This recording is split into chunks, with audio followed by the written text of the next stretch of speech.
The GI Research Foundation was able to produce this podcast with a generous sponsorship from Metro Infusion Centers. Hi, and welcome to Visceral, a podcast from the GI Research Foundation. Last month, we kicked off this two-part series, the 10 critical challenges facing IBD patients and providers. The first episode covered challenges 1 through 5, including important information about patient and provider communications. You can catch part 1 wherever you listen to podcasts. Hit subscribe and you'll always be the first to know when new episodes are out. In this episode, part 2, we'll dig into challenges 6 through 10. Now, here's our host, Anna Gomberg. Today, we have a very special guest, one of my most favorite people, Dr. David Rubin. Dr. Rubin is the Joseph B. Kirsner Professor of Medicine and Chief of the Section of Gastroenterology, Hepatology and Nutrition at the University of Chicago Medicine, where he also serves as the Director of the Inflammatory Bowel Disease Center. He was recently elected the chair of the International Organization for the Study of Inflammatory Bowel Disease, IOIBD, an organization whose mission is to promote the health of people with IBD worldwide by setting the direction for patient care, education, and research. And we are so fortunate to have Dr. Rubin with us today. He's going to lead us through something that experts in IBD everywhere talk about all the time, addressing the state of inflammatory bowel disease right here, right now, and the top 10 challenges faced by healthcare providers, researchers, and patients living with Crohn's disease and ulcerative colitis.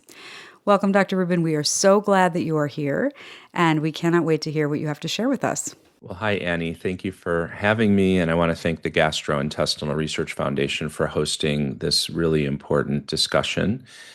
I have been thinking a lot about where we are in the world of IBD. I've been doing this for a while now, as you know, and I've had the privilege to gain some perspective on both the progress we've made, which is considerable, and the additional work we have left to do, which is also considerable.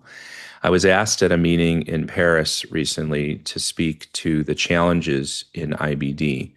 And that was all the instruction I was given, was just the title. And it was a wonderful title because it stimulated me to organize my thoughts into what I think are the 10 challenges facing us in inflammatory bowel disease at the end of 2025 and moving into 2026. And I appreciate the opportunity to share an updated version of that for your listeners and for all those out there who are motivated and understand some of this. I encourage you to continue the hard work that we have left in front of us and to continue supporting the organizations like the GI Research Foundation that are working to solve these challenges. So let's get right into it. The sixth challenge that I've outlined, and I think is a really important one, is we haven't figured out how to incorporate diet into our management across the spectrum of the diseases. It's the number one thing people want to know about. What should I eat? What shouldn't I eat? Can I use diet to treat my disease? And it remains a big challenge in understanding the evidence and understanding how to do it. There certainly are data to support diet for children with IBD, and that's specifically and most oftenly Crohn's disease, where if we remove some of the components of the diet and provide a stripped down elemental diet or even a partial elemental diet, we can in fact induce some control of the disease. That works to variable extents, but less well studied in adults as well. But it's not a sustainable strategy. It doesn't provide a good quality of life over long term. And as soon as it's stripped away, the disease tends to come right back. So we need to figure that part out. But we're also learning other parts about diet that I think are really important. Diet does improve quality of life, and there are simple adjustments that can be recommended that might make people feel better.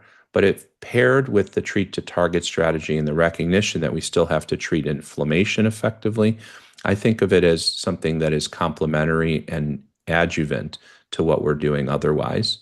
We also have some really innovative work that's been done more recently looking at such things as emulsifiers, which are ingredients in some of our foods that give them shelf life or help things remain mixed in a stable way.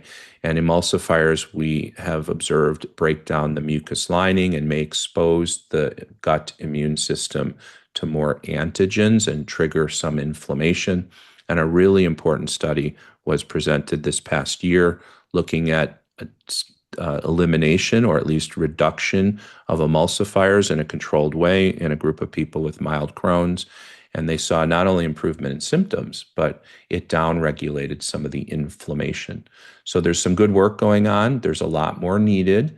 And we need to make sure that we're paying careful attention to the distinction between diet, which is what people eat, and nutrition, which is what they need, and making sure we don't end up with people malnourished because of restrictive diets, which is not our strategy of management. So it's a big challenge that remains. The seventh of 10 challenges is that we are having difficulty recruiting into clinical trials. We have all these new options and new ideas and new mechanisms of action, or improved and engineered better mechanisms of existing targets, but we are having difficulty completing clinical trials.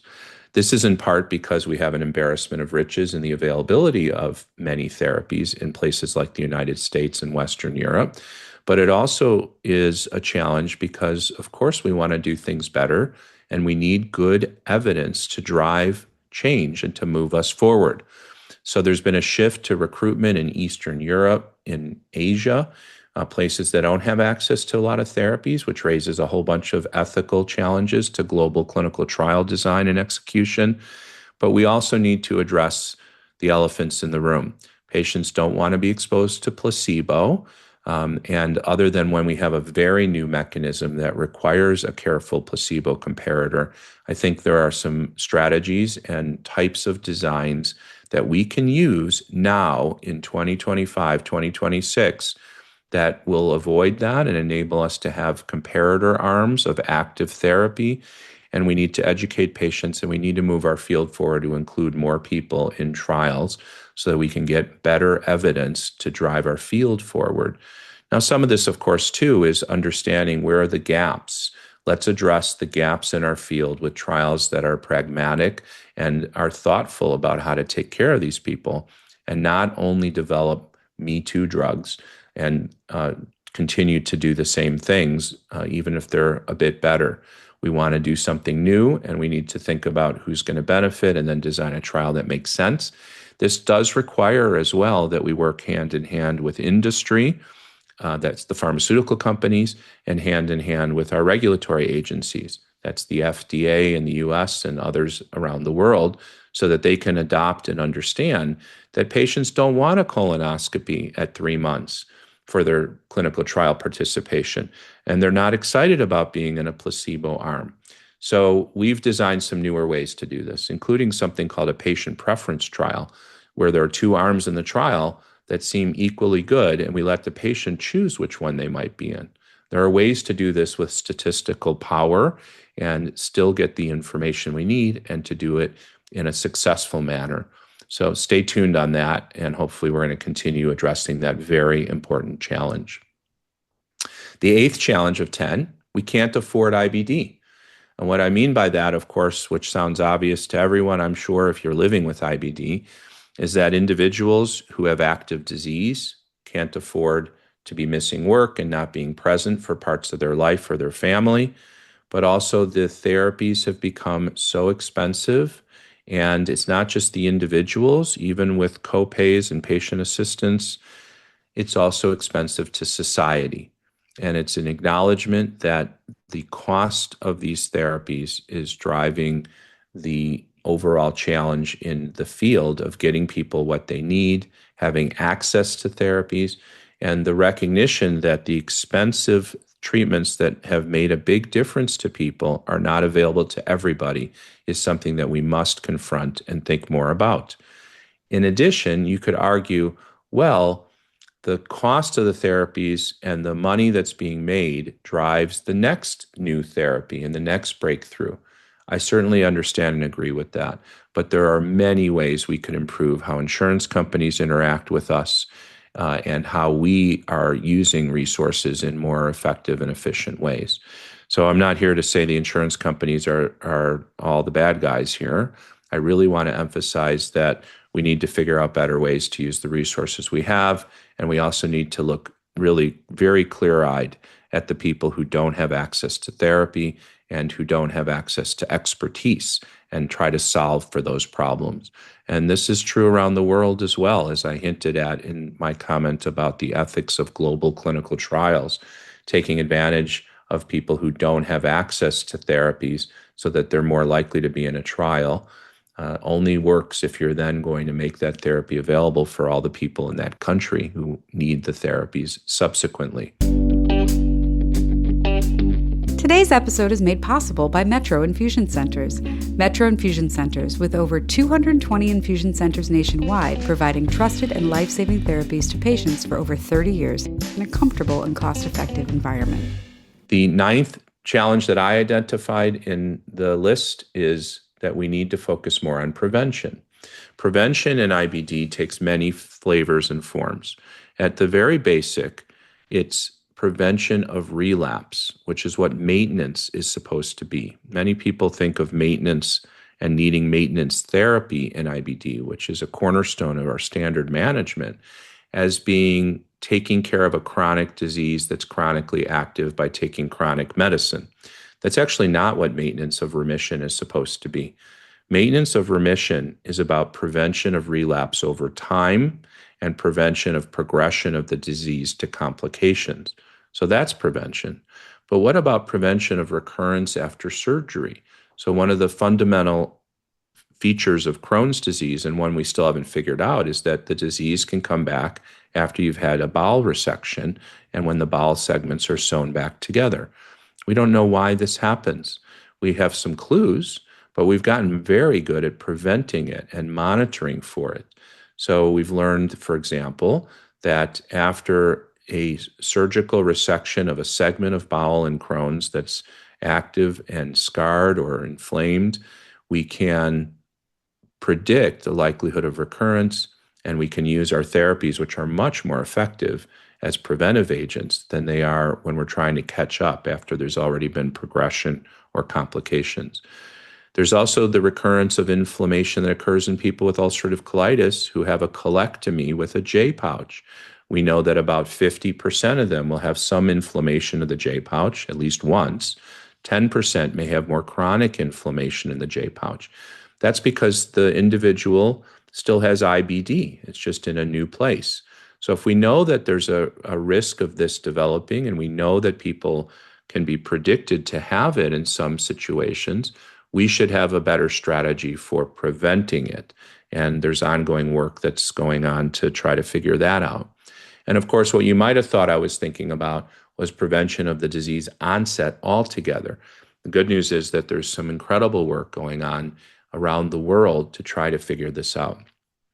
Some of it is being led by something called the GEM study, which is Genetics, Environment, and Microbiome, led by our colleague Ken Cretoro in Toronto, but in a global effort to recruit unaffected siblings of people with Crohn's disease and then follow them over time. They've been able to identify a whole bunch of pre-diagnosis markers and some predictive value to know who may develop Crohn's. We recognize already from lots of old studies that the highest risk of developing Crohn's disease is having a sibling with Crohn's disease.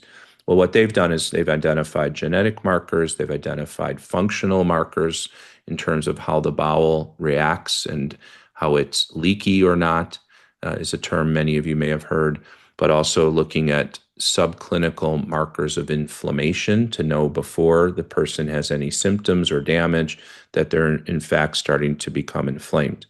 Learning from diabetes, we can apply a strategy to then try to prevent the disease. And that's underway. We're working hard to develop that, to design it. That's in conjunction with the Mount Sinai Hospital in New York and a group of people around the world, including the University of Chicago.